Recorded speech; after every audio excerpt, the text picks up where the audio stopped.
नमस्कार, आप देख रहे हैं डेली 24 भारत में हूं आपके साथ अनीता शर्मा। शुरुआत करते हैं उत्तर प्रदेश की बड़ी खबरों से। खबर यूपी के बस्ती से है, जहां पर उत्तर प्रदेश के उप मुख्यमंत्री केशव प्रसाद मौर्य बस्ती दौरे पर पहुंचे हैं और उन्होंने बीजेपी कार्यालय में नेताओं और कार्यकर्ताओं के साथ बैठक की। उसके बाद से कलेक्ट्रेट में अधिकारियों के साथ विकास कार्यों की समीक्षा बैठक की और साथ ही बिजली विभाग, राष्ट्रीय राजमार्ग और स्टेट मार्ग से जुड़ी कई शिकायतें सामने आई है। उप मुख्यमंत्री ने अधिकारियों को हर घर जल योजना की प्रगति की समीक्षा कर समस्या का तत्काल समाधान करने के निर्देश दिए। साथ ही बिजली आपूर्ति में सुधार के लिए भी सख्त कदम उठाने को कहा है। केशव मौर्य ने अधिकारियों और कर्मचारियों को कर्तव्यों के प्रति सजग रहने की हिदायत दी। सपा अध्यक्ष अखिलेश यादव पर भी उन्होंने जमकर निशाना साधा और कहा कि उनका सत्ता में वापसी का सपना अधूरा रहेगा। भ्रष्टाचार पर कहा कि हमारी सरकार पूरी पारदर्शिता के साथ गरीबों के हित में काम कर रही है। देखिए, श्री अखिलेश यादव जी तो सत्ता वियोग से पीड़ित व्यक्ति है। फर्जी पीढ़ी की बात कर रहे हैं। उनके शासनकाल में अगर गुंडे और अपराधी खुल्ला घूम रहे थे और आज उन पर कार्रवाई हो रही है तो उनका विचलित होना स्वाभाविक है। लेकिन श्री अखिलेश यादव जी का 2047 तक सत्ता में आने का स्वप्न अधूरा रहेगा। ये जरूर मैं बस्ती की धरती से, वशिष्ठ जी की धरती है, ये यहाँ से कह करके जाना। अखिलेश जी सर आपको टारगेट करते हुए कहते हैं कि वो उप नहीं चुप हैं और अब वो अपने विभाग का बजट नहीं बढ़वा सकते हैं, तो बाकी उत्तर प्रदेश का क्या विकास करेंगे? अखिलेश जी यादव जी ध्यान न दें, वो अभी संसद के माननीय सदस्य हैं। कोई कन्नौज लोकसभा क्षेत्र की समस्या है तो वो बताएं, उसका समाधान हम लोग करेंगे। लेकिन उनको कन्नौज की तो चिंता है नहीं, उत्तर प्रदेश की चिंता। खबर यूपी के जालौन से है, जहां पर जिला अधिकारी राजेश पांडे ने सीएमओ के साथ मिलकर जिला अस्पताल उरई का औचक निरीक्षण किया। मरीजों के रजिस्ट्रेशन से लेकर दवाओं के स्टॉक तक हर व्यवस्थाओं की कड़ी जांच की गई और गर्मी को ध्यान में रखते हुए लेबर रूम के बाहर 2 दिन में टीन शेड लगवाने के निर्देश भी जारी किए। जिला प्रशासन अस्पताल सेवाओं में सुधार के लिए लगातार प्रयास कर रहे हैं और इस दौरान उन्होंने अधिकारियों को विशेष दिशा निर्देश दिए हैं। तस्वीर निरीक्षण किया गया है। इसमें मुख्य रूप से एक तो रजिस्ट्रेशन में कोई कठिनाई तो नहीं आ रही है, वो देखा गया है। तो अभी आभा आईडी से रजिस्ट्रेशन हो रहा है। इसको और व्यवस्थित करने के लिए काउंटर बनाना और उसमें जो स्वयंसेवक हैं उस तरह से जो है उनको बैठाना। इसके अलावा जो अंदर है डॉक्टर देख रहे हैं, वहाँ व्यवस्था ठीक पाई गई है। एक जो अल्ट्रासाउंड का है उसमें अगर अवकाश पे डॉक्टर जाते हैं तो वहाँ पर वैकल्पिक व्यवस्था भी करा दी गई है कि ताकि वहाँ अल्ट्रासाउंड का काम रुके ना, सोनोग्राफी का। यहाँ पर ब्लड बैंक में प्रतीक्षालय के लिए व्यवस्था करने के निर्देश दिए गए हैं। अभी कक्ष छोटा है इसलिए बाहर टीन शेड लगा जो रिपोर्ट जनरेट होती है उसको खिड़की विंडो सिस्टम से लागू कर दें ताकि लोग अंदर उसमें प्रवेश न करें। कुल मिलाकर के इसको और सुव्यवस्थित और सुदृढ़ करने के निर्देश दिए गए। झांसी से बड़ी खबर सामने आ रही है। बुंदेलखंड विश्वविद्यालय में छात्रों के साथ अमानवीय व्यवहार का वीडियो वायरल हो गया है। सुरक्षा कर्मियों ने हॉस्टल में रहने वाले छात्रों के साथ मारपीट की और उन्हें जबरन बाहर घसीट कर निकाला और इस घटना से छात्रों में भारी आक्रोश और विश्वविद्यालय प्रशासन की कार्यप्रणाली पर सवाल खड़े हो गए हैं। वायरल वीडियो में साफ दिख रहा है कि कैसे छात्रों को बेरहमी से पेश आया गया है और मामला तेजी से अब तूल पकड़ता जा रहा है। पटाई लगाई जा रही है। अच्छा। बाथरूम मत जाओ, पानी मत पियो, ये कोई तरीका है? बच्चे हैं। इंटरवल होता है आधे घंटे का इंटरवल। फिर क्या मारपीट हो रही है? मुझे नहीं पढ़ाना ऐसे स्कूल में बच्चों को। कहाँ का स्कूल है ये यहाँ रक्षा का। रक्षा का। आपके कितने बच्चे पढ़ते हैं? मेरे 3 बच्चे पढ़ते, तीनों की कल पटाई लगाई इन लोगों ने। तो क्या उनको चोट वोट लग गई है? हाँ, उनको चोट लग गई, लाल हाथ है उसका। मेरी एक बेटी है, 2 मेरी बहन के बच्चे हैं, तीनों को मारा कल। हमारे बच्चा का जो नुगली टूटी उसी में डंडा मारा। क्या नाम है आपके बच्चे का? हमारे बच्चे का नाम संदीप राजपूत। कौन सी क्लास में पढ़ता है ये? 9 में। क्या हुआ? डंडा मारा, कुछ नहीं बैठा था, बाथरूम करने गया। क्यों बोली तुम कहाँ गई थी? बोली सर बाथरूम करने। बोली हंस क्यों रहा है? कहते नहीं उसी ने डंडा मारा है। 3-4 लड़के भी थे। क्या नाम है मैडम? किसका? जिसने डंडा मारा उनका नाम क्या है? उनका नाम पुष्पा मैम।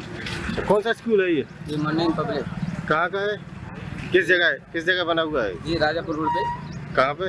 राजापुर रोड पे, रक्षा में। रक्षा, हाँ। पुलिस आई थी क्या? हाँ पुलिस आई थी। 112 लगाया, फिर थाने से दरोगा जी भी आए। खबर यूपी के आगरा से है, जहां पर सिकंदरा थाना पुलिस और लुटेरों के बीच मुठभेड़ का मामला सामने आया है। ऑटो में बैठी सवारी को लूटने वाले गिरोह से पुलिस का आमने सामने हुआ और इस दौरान मुठभेड़ हो गई और जवाबी कार्रवाई में गोली लग गई और इस मुठभेड़ में 2 बदमाशों के पैर में गोली लगी है, जिन्हें अस्पताल में भर्ती कराया गया है, जबकि एक आरोपी को पुलिस ने मौके से ही धर दबोचा है। पुलिस ने इस शातिर लुटेरों के पास से लूटा हुआ मोबाइल, कैश और तमंचा भी बरामद किया है। आगरा के प्राक्षी टावर क्षेत्र में पुलिस चेकिंग के दौरान लुटेरों से ये मुठभेड़ हुई है और फिर से जो हुआ वो पूरी एक्शन मूवी से कम नहीं था। एसपी ने यहाँ पर बड़ी कार्रवाई करते हुए लुटेरों को धर दबोचा है और साथ ही अब कानूनी शिकंजा कसता हुआ नजर आ रहा है। दिनांक 9 सितंबर की रात को एक सूचना प्राप्त हुई थी, जिसमें एक ऑटो चालक और कई व्यक्तियों द्वारा एक सवारी के साथ लूट की घटना करी गई थी और उसको सिकंदरा क्षेत्र में फेंका गया था। इसी घटना का संज्ञान लेते हुए थाना सिकंदरा में तुरंत अभियोग पंजीकृत किया गया और श्रीमान पुलिस आयुक्त महोदय के निर्देशन में टीमें गठित करी गई। इसी दौरान जब वाहन चेकिंग कर रहे थे आज, तब एक संदिग्ध ऑटो प्राक्षी टावर क्षेत्र में मिला। पुलिस ने उनको जब रोकने का प्रयास करा तो वो गाड़ी तेजी से भगा के लेके गए। तो इसी दौरान इन लोगों ने पुलिस के ऊपर फायर करी। जवाबी आत्मरक्षा में जब पुलिस ने ऊपर फायर करी, इन 2 अभियुक्तों को गोली लगी, परंतु एक अभियुक्त भागते हुए पुलिस ने दबोच लिया। खबर यूपी के फिरोजाबाद से है, जहां पर पुलिस ने अवैध पशु कटार और साथ ही वांछित चल रहे कुख्यात अपराधी को धर दबोचा है। इस दौरान पुलिस की मुठभेड़ हुई है और मुठभेड़ के दौरान आरोपी को गिरफ्तार किया गया है। रामगढ़ थाना क्षेत्र में ये पुलिस की मुठभेड़ हुई है और साथ ही आरोपी के पैर में गोली लग गई है, जिसे इलाज के लिए अस्पताल में भर्ती कराया गया है। पुलिस को लंबे समय से इस आरोपी की तलाश थी। एसएसपी के निर्देश पर रामगढ़ पुलिस टीम ने चेकिंग के दौरान कार्रवाई की और इसे शातिर अपराधी को धर दबोचा है। मौके से अवैध तमंचा, एक जिंदा कारतूस और 2 खोखा भी पुलिस ने बरामद किया है। पूरे मामले पर फिरोजाबाद के एसपी ने प्रेस कॉन्फ्रेंस करते हुए बड़ा खुलासा किया है। खबर यूपी के मुजफ्फरनगर से है, जहां पर 750 बीघा जमीन घोटाले में जानसार तहसील के एसडीएम जयेंद्र सिंह को सस्पेंड कर दिया गया है और ये कार्रवाई शासन की जांच रिपोर्ट के बाद की गई है, जिसमें एसडीएम पर 3 करोड़ की रिश्वत लेने और जमीन के दस्तावेजों में गड़बड़ी करने के गंभीर आरोप लगाए गए हैं। ये मामला सोसाइटी से जुड़ा हुआ बताया जा रहा है और जहां पर एसडीएम ने रातों रात करोड़ों की कीमत वाली सरकारी जमीन के नाम बदलकर भूमाफियों को कब्जे में ले लिया और साथ ही जिलाधिकारी उमेश मिश्रा ने इस मामले में जांच की, जिसकी रिपोर्ट मिलने के बाद शासन ने कड़ा एक्शन लेते हुए एसडीएम को सस्पेंड कर दिया है। हाईकोर्ट भी पहले ही इस जमीन को सरकारी जमीन मान चुका है और अब इस मामले में सख्त कदम उठाया जा रहा है। रामपुर से बड़ी खबर सामने आ रही है। समाजवादी पार्टी के वरिष्ठ नेता आजम खां के बेटे अब्दुल्ला आजम को कोर्ट ने दोष मुक्त कर दिया है और ये मामला साल 2019 का बताया जा रहा है, जब कोतवालीगंज थाने में अब्दुल्ला आजम और उन्हें मीडिया प्रभारी के खिलाफ आपके प्रदेश का फैसला सुनाया गया था और साथ ही मारपीट और धमकाने का मुकदमा दर्ज हुआ था। मुकदमे की सुनवाई रामपुर के एमपी एमएलए कोर्ट में चल रही थी और अब कोर्ट ने इस मामले में राहत भरा फैसला दिया है और इस फैसले के बाद से आजम खान के परिवार को बड़ी राजनीतिक राहत मिली है और सपा के समर्थकों में खुशी की लहर देखने को मिल रही है। मुकदमा था 478 2019 थाना गंज में पंजीकृत हुआ था, जो फैसल लाला ने लिखवाया था 504 506 आईपीसी और 67 आईटी एक्ट के अंदर। दौरान विवेचना 504 506 में आरोप पत्र न्यायालय में प्रेषित किया गया था और उसी मुकदमे को आज न्यायालय द्वारा हमें एक्विटल कर दिया गया। इसमें कौन-कौन आरोपी थे? इसमें अब्दुल्ला आजम खां और फसाद सानू मुलजिम थे और एक मुलजिम और था जो ड्यूरिंग जो ट्रायल के दौरान उनकी डेथ हो गई। क्या नाम था उनका? नाम मुझे इस टाइम ध्यान नहीं आ रहा, उनके कौंसिल देख रहे थे। तो मुकदमा कब दर्ज हुआ था? ये मुकदमा दर्ज हुआ था 15/7/2019। तो आप क्या रहा उस मामले को? इस मामले में जो अभियोजन था अपना केस साबित भी कर पाया और हमें जो है पुलिस द्वारा वो माननीय न्यायालय द्वारा एक्विटल कर दिया गया। इसमें आरोप क्या लगाए गए? इसमें 504 506 में के अंतर्गत आरोप लगाए गए। मारपीट और गाली गलौज करना। किसने लगाए थे? ये जो फर्स्ट इन्फॉर्मेंट है उसके द्वारा आरोप लगाए थे 504 और 506। तो दोनों को कोर्ट के द्वारा बरी कर दिया? जी हाँ, बरी कर दिया। फैसल लाला जो थे आप पार्टी के, उन्होंने लगाया? अब इसके बारे में मुझे जानकारी नहीं वो किस पार्टी से थे, लेकिन यहाँ पे फर्स्ट इन्फॉर्मेट। ये मुकदमा था 478 2019 थाना गंज में पंजीकृत हुआ था, जो फैसल लाला ने लिखवाया था 504 506 आईपीसी और 67 आईटी एक्ट के अंदर। दौरान विवेचना 504 506 में आरोप पत्र न्यायालय में प्रेषित किया गया था और उसी मुकदमे को आज न्यायालय द्वारा हमें एक्विटल कर दिया गया। इसमें कौन कौन आरोपी थे? इसमें अब्दुल्ला आजम खां और फसाद सानू मुलजिम थे और एक मुलजिम और था जो ड्यूरिंग जो ट्रायल के दौरान उनकी डेथ हो गई। क्या नाम था उनका? नाम मुझे इस टाइम। सोनभद्र से बड़ी खबर सामने आ रही है, जहां पर कांग्रेस कार्यकर्ताओं ने प्रधानमंत्री नरेंद्र मोदी के वाराणसी दौरे के दौरान लगाए गए हाउस अरेस्ट का जोरदार विरोध प्रदर्शन किया है। बता दें कि जयंती चौक पर कांग्रेस अध्यक्ष रामराज गौड़ और साथ ही उनके नेतृत्व में बड़ा प्रदर्शन हुआ, जिसमें पुलिस और कार्यकर्ताओं के बीच झड़प देखने को मिली है। प्रदर्शनकारी वोट चोर गद्दी छोड़ और जब मोदी डरता है पुलिस को आगे करता है जैसे नारे भी लगाए गए और इस दौरान पुलिस ने कई कांग्रेसी नेताओं को हाउस अरेस्ट कर दिया और पूरे इलाके में भारी पुलिस बल की तैनाती की गई है। कांग्रेस नेताओं ने साफ कर दिया है कि वो इस दमनकारी रवैये के आगे नहीं झुकेंगे और लोकतंत्र और संविधान की रक्षा के लिए संघर्ष जारी रहेगा।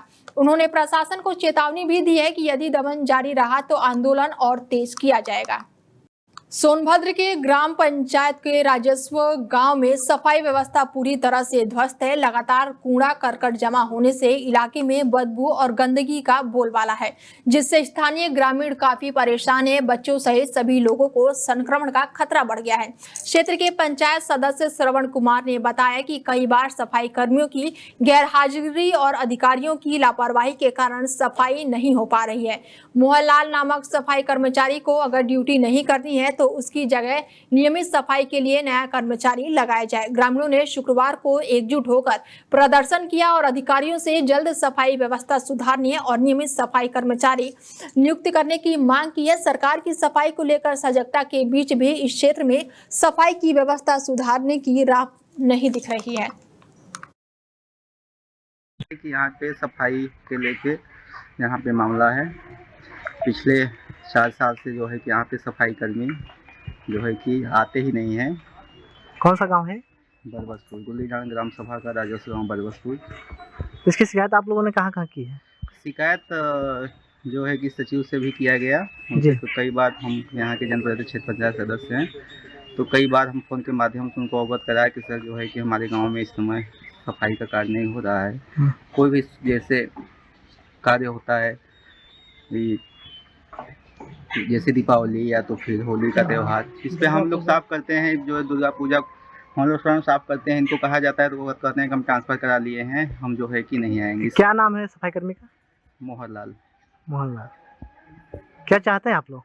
हम लोग चाहते हैं कि यहाँ का सफाई हो, जो है कि यहाँ से हम लोग के ग्राम से जो है कि हमारे गांव से 40 से 45 हज़ार रुपये वो महीने पाते हैं, जो है कि उनको जो है कि नहीं करना है, किसी आदमी को भेज के कराएं सफाई। लगातार जो है कि सरकार कह रही है कि हम सफाई पे ध्यान दे रहे हैं, लेकिन आप देख लीजिए, आप यहाँ पे मंदिर है, नाली है, यहाँ पे बगल में टंकी है, कहीं पे भी एक सफाई का आते ही नहीं है, तो सफाई भी करेंगे क्या? खबर यूपी के मैनपुरी से है, जहां पर जानवरों को ले जाने वाले वाहनों से वसूली का खेल दिन प्रतिदिन बढ़ता ही जा रहा है। स्थानीय मजदूर और होमगार्ड ने इस भ्रष्टाचार का बड़ा खुलासा किया है, जिसमें पुलिस की मिलीभगत भी साफ नजर आ रही है। गुरुवार को एक वीडियो में दिखाया गया कि थाने की मोबाइल जीप पर तैनात होमगार्ड और सिपाही की सहमति से एक प्राइवेट कर्मचारी वाहनों से 200 से 500 रुपए वसूल रहा था और जब वीडियो कैद हुआ तो आरोपियों ने खुद इसका खुलासा कर दिया। ये वसूली सोमवार से शनिवार तक रोजाना हाईवे पर चलती है। इसके साथ ही गौ तस्करी के खिलाफ यूपी सरकार की कार्रवाई पर भी अब सवाल उठ रहे हैं। क्या पुलिस की इस मिलीभगत के कारण गौ तस्करों पर लगाम लग पाएगी या अब देखने वाली अब ये बात हो गई है।